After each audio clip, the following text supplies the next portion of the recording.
Thank you. I want to thank my good friend from Florida, Chairman Yoho. Appreciate your work on this and for calling this special order together tonight. Once again, it's a time of year where I have the somber privilege to come to the floor and extend happy birthday wishes to Chinese human rights defender and prisoner of conscience, Zhu Yufu.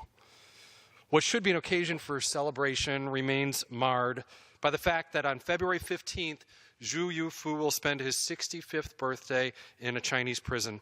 This will mark his 7th consecutive birthday behind bars, another birthday separated from his family and children. Although isolated, Zhu is certainly not forgotten. He's been a fervent champion for human rights in China for decades. He gives voice to a very fundamental and foundational principle. All people everywhere should have the basic freedom to determine the course of their lives and express themselves according to their convictions without fear of government repression. And for living out that conviction, he languishes in a Chinese prison, in poor health and with irregular access to medical care. Stifling voices like Zhu's does not silence their cry nor weaken their cause. On the contrary, it shines a light on their plight and renews and strengthens the effort to end repression and injustice in China as well as in other places around the world.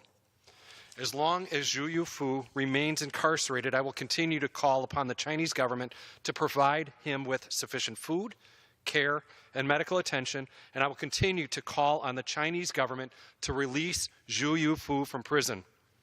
In honor of Zhu Yufu, I would like to read a short poem that he wrote, and it was this poem that led to his arrest and imprisonment. And I quote from his poem, "It's time, people of China, it's time. The square belongs to everyone.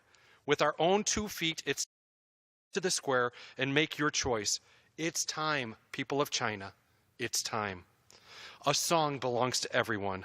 From your own throat, it's time to voice the song in your heart. It's time, people of China. It's time. China belongs to everyone. Of your own will, it's time to choose what China shall be." Zhu, you are not forgotten. Happy birthday, and may God grant you the strength and his presence and the hope that you will celebrate your next birthday in freedom. Again, I want to thank my friend, and I yield back. Mr. Hultgren, I appreciate it. You did a great job, and we hope